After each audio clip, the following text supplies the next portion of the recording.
Welcome back to Wet Ones. I'm Gordon. Recently, I was contracted to do a series of lectures on Shakespeare for high school. And as I started to work on it, I realized that, there's some topics that I want to expound upon that I'm not going to get the opportunity to in the lectures. So I thought it'd be a good idea to just, since I'm already doing all the work, just make a video about it.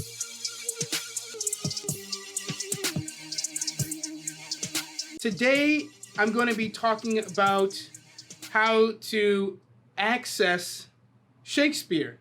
How to, not just read what's written, but to engage your imagination the same way that you would if you're reading one of your favorite fiction novels. If you love a book, it's likely because the author does such a great job of engaging your imagination, painting the picture, creating the world. Well, I believe that Shakespeare's text can do that as well, but I think we have to do more work as the reader in order to get there. Now, I'm an actor, so my background in Shakespeare mainly comes from acting.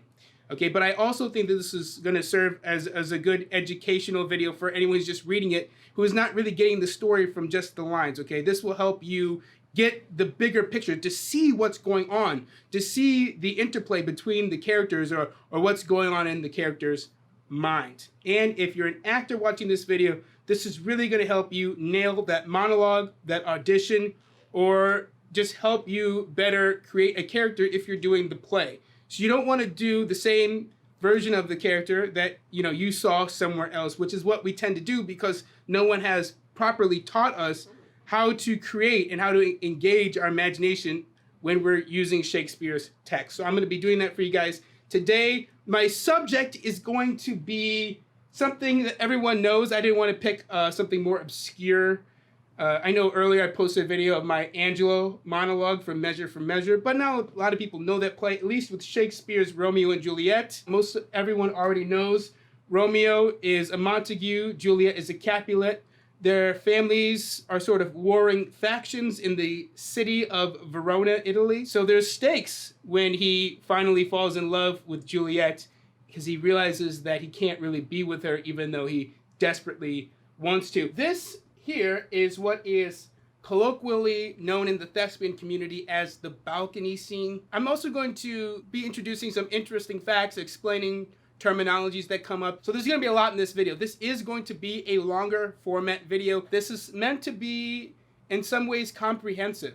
So this is not going to be for someone who is just sifting through YouTube looking at videos. So this probably isn't going to be for a lot of my subscribers either. This is going to be very in-depth, okay? And I'm hoping that anyone who does watch this video walks away with a comprehensive idea of how to get started with creating and imagining as you're reading along with Shakespeare's text, okay? So the balcony scene in Romeo and Juliet is not the first time that Romeo encounters Juliet. It's the second time that he is seeing her, but he knows who he is. He knows what family she's from. He knows the stakes. And we're going to be looking at specifically the beginning of this balcony scene where he's delivering a monologue that everyone knows, but soft with light the yonder window breaks. What's interesting to note here is that Shakespeare did not come up with the act and scene structure here. That's an invention of the modern translation. So if you are trying to follow along, it's going to be an Act 2, Scene 2 of your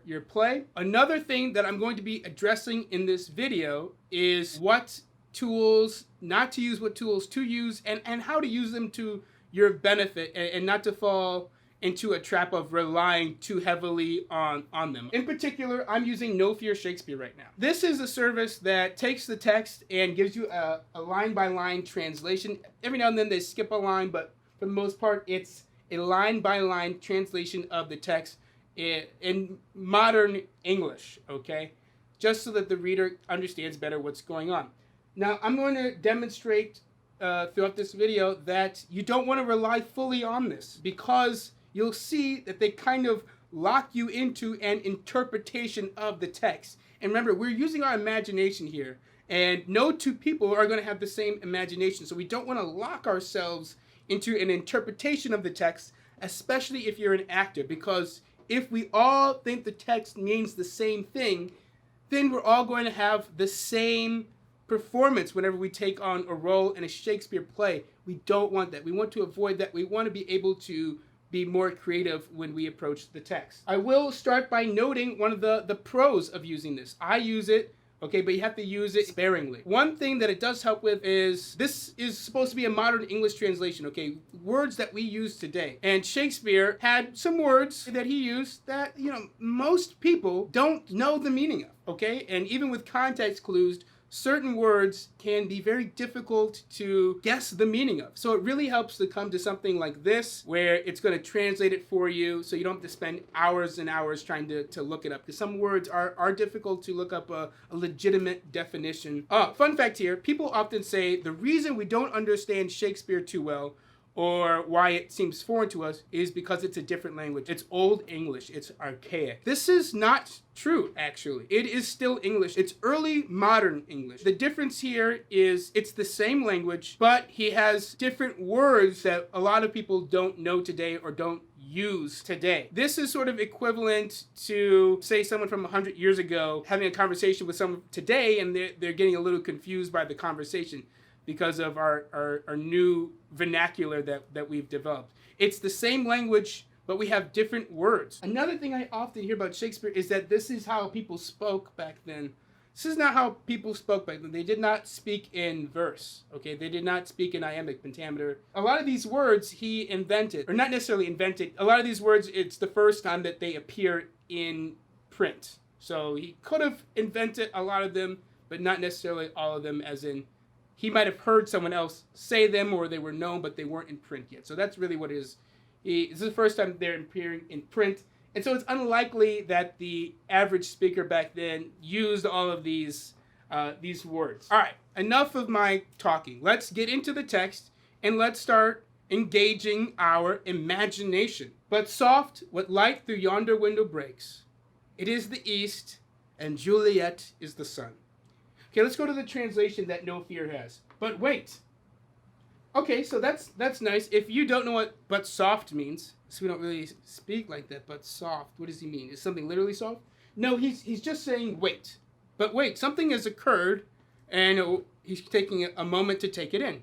Wait. What's that light in the window over there? So this is kind of curious. They frame it as a question. It comes up often in Shakespeare for an actor to understand the syntax of Shakespeare, because we use it. It's the mainstay of the acting technique, honoring all of the commas, the question marks, the apostrophes, the exclamation marks, the colons, and the semicolons. That's a legitimate study in script analysis for the actor when they're doing Shakespeare. Here's a curious element of that they never bring up, and perhaps they don't even know, is Shakespeare did not necessarily create this syntax. Is it a creation of the modern translator, the same way that the act and scene structure is?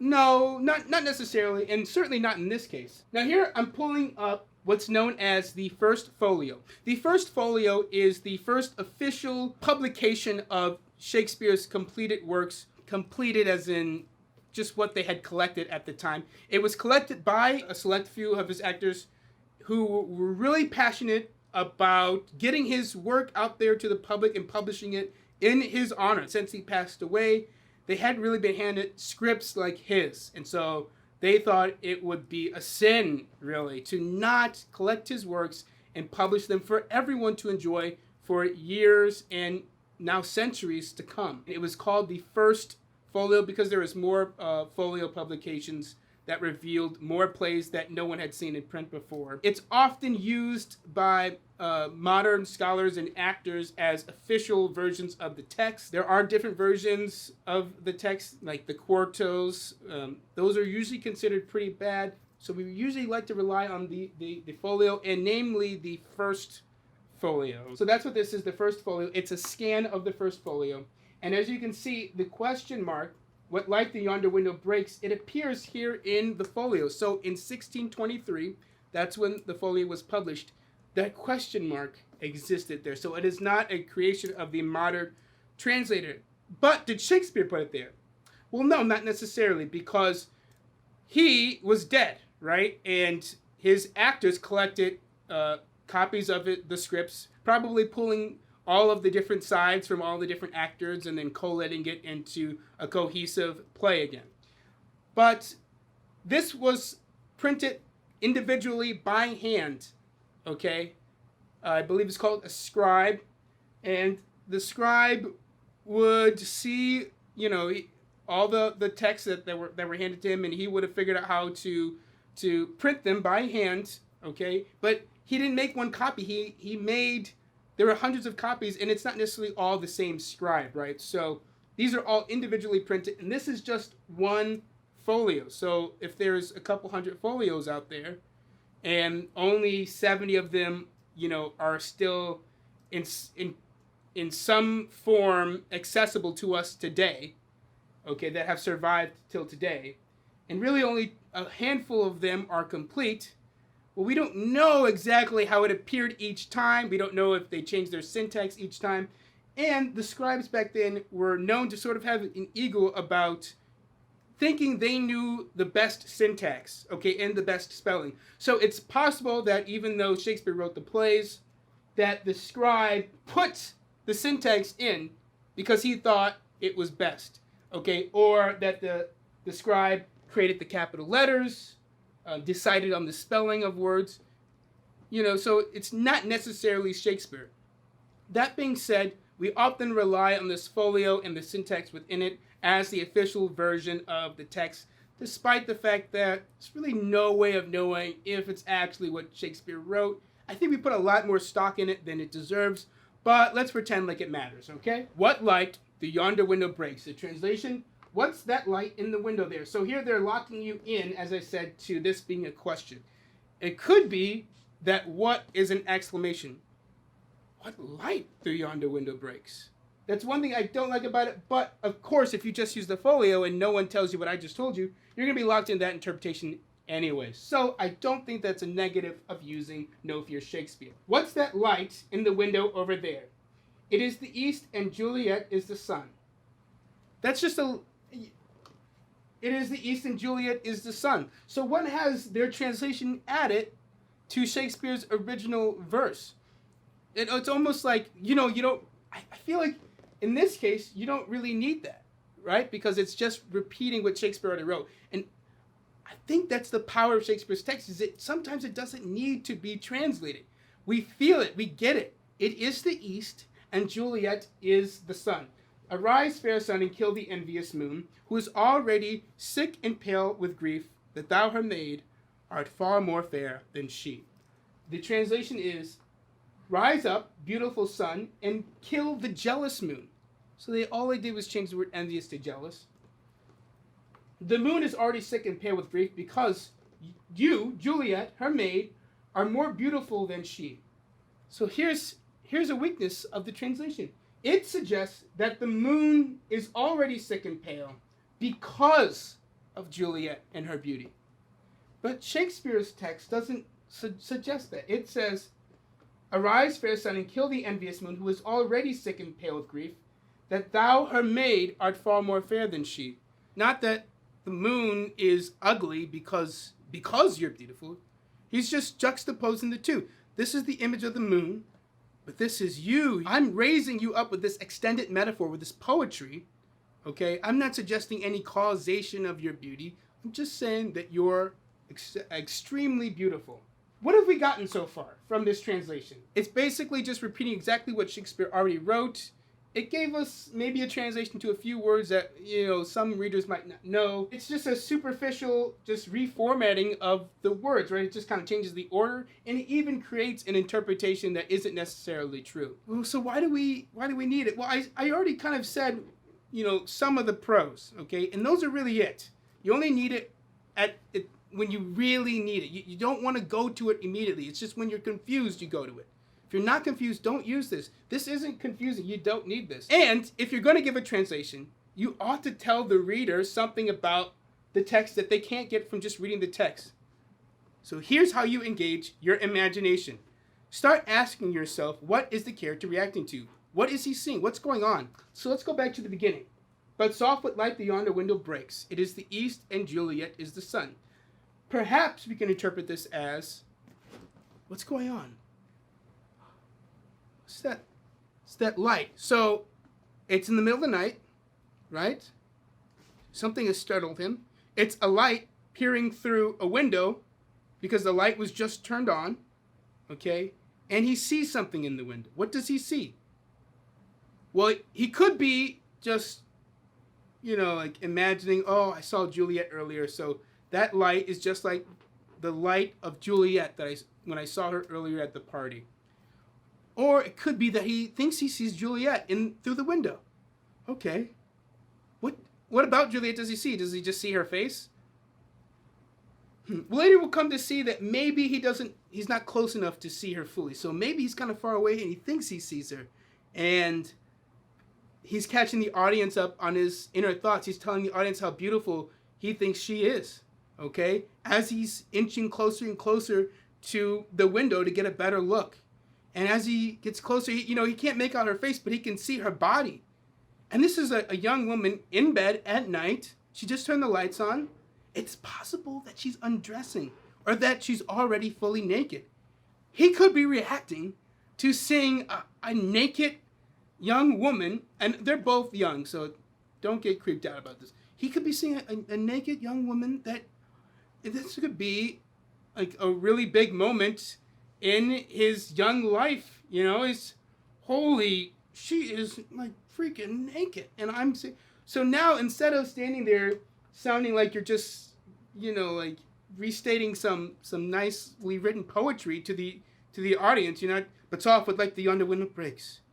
It is the east, and Juliet is the sun. Arise, fair sun, and kill the envious moon, who's but sick and pale with grief that thou hast made art far more fair than she. Now, you get to play something. You get to play that you see a naked girl. But soft. What light the yonder window breaks?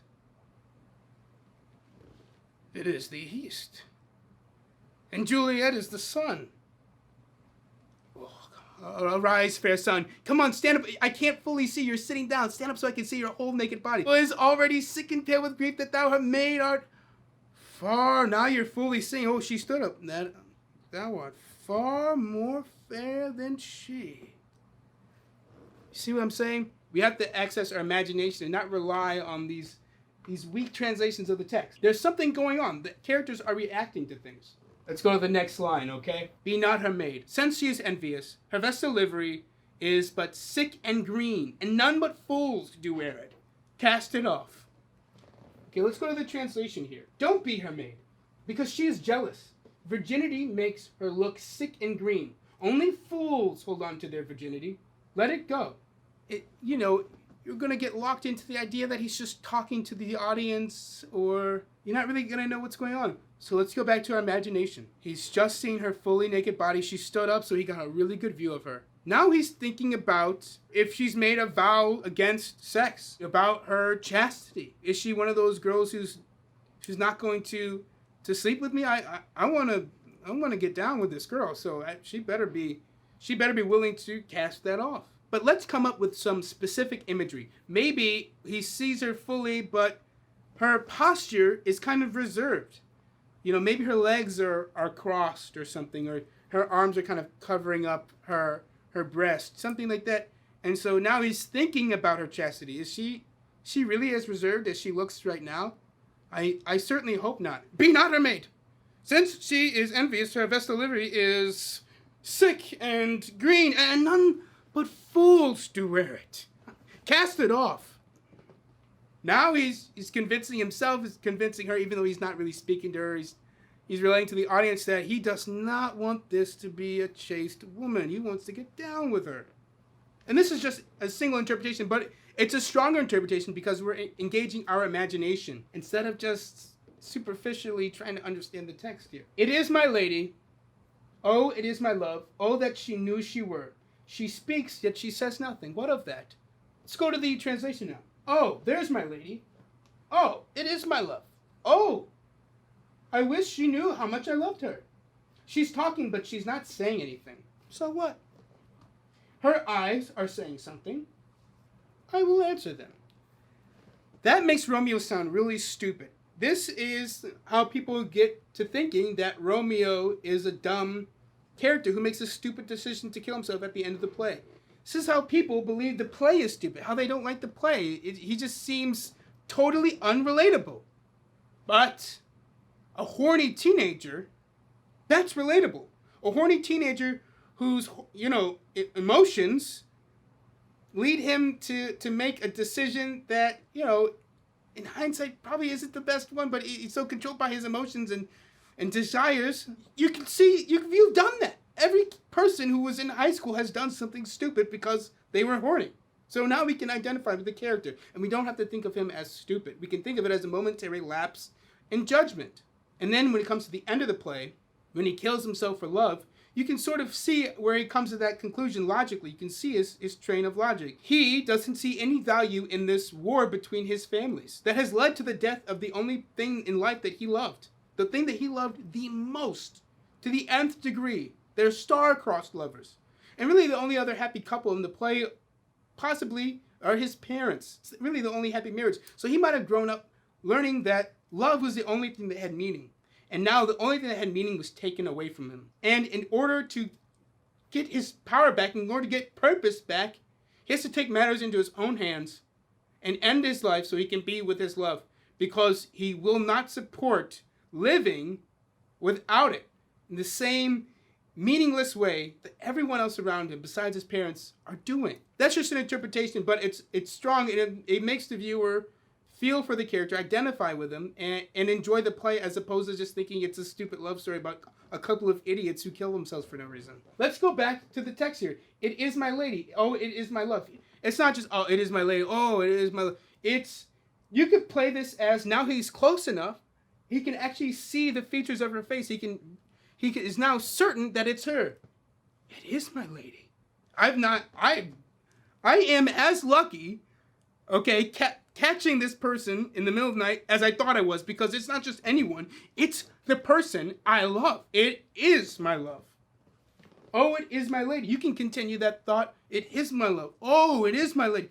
Or you can do a new thought. You could say to yourself, maybe it's an internal recognition that you love. You just said that that's your love.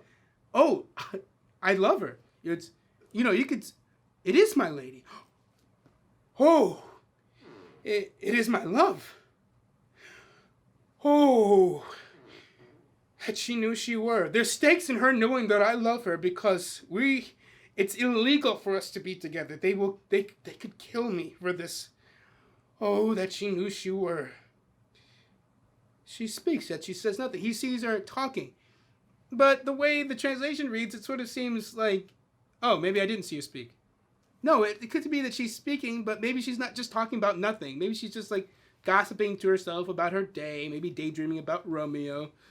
So she is talking, but maybe she's talking about nothing. She speaks, but she says nothing. Maybe it's cute to him. She's just sitting there just chatting to herself. That's kind of cute. She speaks, yet she says nothing. Or now it's kind of funny that he's going to answer because he knows she's not talking to him. What of that? Her eye discourses. Oh, he thinks that he was just chatting to herself, but now it's like, did she just see me? Her eye discourses. So you can play it with those. Her eye discourses. I will answer it. Her eye discourses. He's caught off guard, but then he makes a decision. No, I'm going to answer her. I will answer it. I'm not going to just stand here frightened. I'm going to step up to the challenge. If she sees me, let's talk. I will answer it. Now it's getting interesting. I'm going to stop reading the translations. I think I've made my point about them. I'm just going to stick to the text now. And just go through and engage our imagination and really come up with a better interpretation of the lines. It's not the only interpretation. It's just a interpretation. But it's a good exercise so that no matter what text you're reading of Shakespeare's, you can do this work. Ask yourself, what are they reacting to? Okay, and start painting that imagery. And as you paint it, you'll start to catch things as you paint it. Oh, he's seeing a girl. It's in the middle of the night. Oh, maybe she's naked. That's how you come to that realization. Is you start painting, you start seeing things. Okay, I will answer it. Now he says, I am too bold. 'Tis not to me she speaks. Two of the fairest stars in all the heaven, having some business, do entreat her eyes to twinkle in their spheres till they return. He thought she saw him. But maybe It was just my anxiety, the excitement of the moment that I thought she saw me. You've been there where did she see me? But she didn't, and he sees what she's actually looking at. She's just looking at the stars. And it's kind of a beautiful image to him as she's looking up. It's so beautiful that some poetry comes to mind. He starts spilling it out of his mouth. I am too bold. 'Tis not to me she speaks. Two of the fairest stars in all the heaven, having some business, do entreat her eyes to twinkle in their spheres till they return. So how do we add stakes with our imagination here? Maybe it's an internal thing where he feels this is not meant to be. I'm not good enough for her. Only the stars in heaven above could possibly catch her gaze. That's the only thing that would be interesting enough for her to gaze upon. She's that beautiful. Me? I'm just a dude.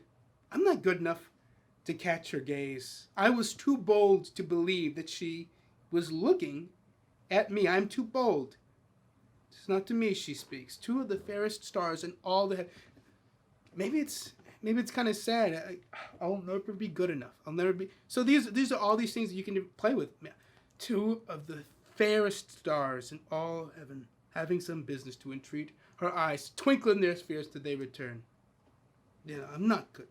What if her eyes were there, they in her head? The brightness of her cheek would shame those stars as daylight doth a lamp.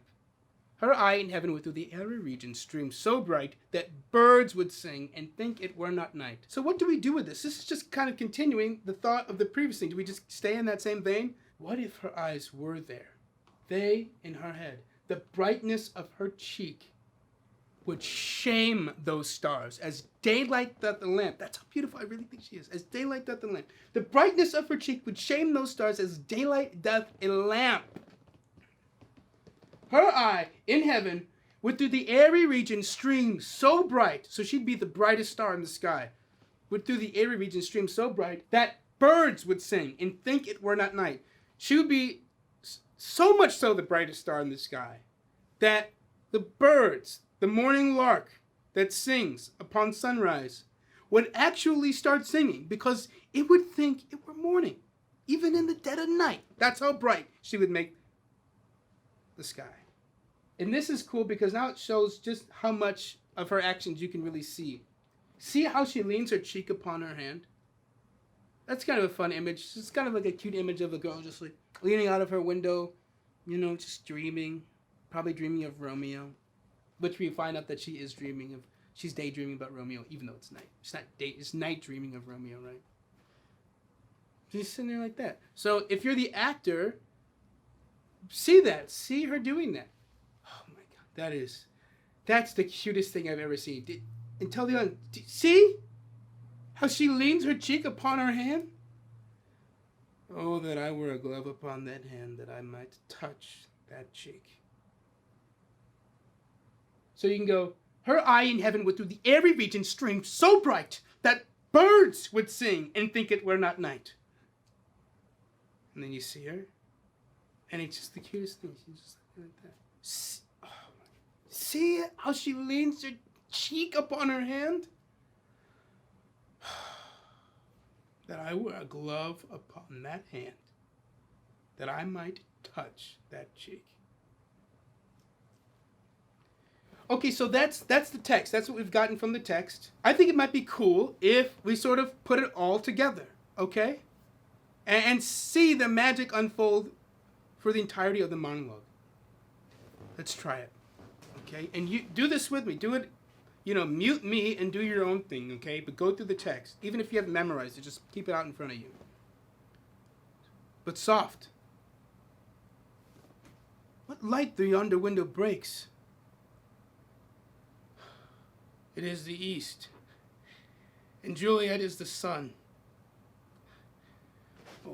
Oh, rise, fair sun, and kill the envious moon, who is but sick and pale with grief that thou her maid art far more fair than she. Be not her maid. Since she is envious, her vestal livery is sick and green, and none but fools do wear it. Cast it off. It is my lady. It is my love. Oh, that she knew she were. She speaks, but she says nothing. What of that? All right, discourses. I will answer it.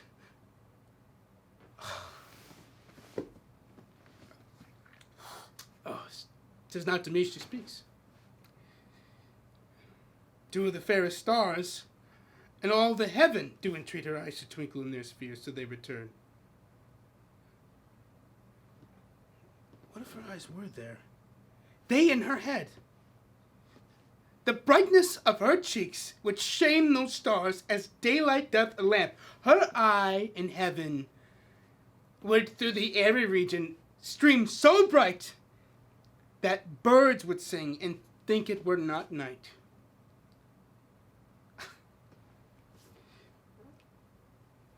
See how she leans her cheek upon her hand? Oh, that I were a glove upon that hand, that I might touch that cheek. Thank you, guys. Thank you for participating and doing that with me at home. I hope this was a fruitful lecture for you. I hope you guys learned something and got something out of it that you weren't getting in your collegiate education. I know people don't usually walk through, like professors don't take the time to walk through each individual student through something like this. So I hope this was beneficial to a lot of actors out there or students who are learning Shakespeare in the classroom and they really can't see or comprehend what's going on because it just seems like such plain text. If you guys have any thoughts, comment below, please. If I missed something or, whatever's on your mind, doesn't matter. I read all the comments. I don't respond to many of them, but I definitely read them all, and I appreciate every time I get one.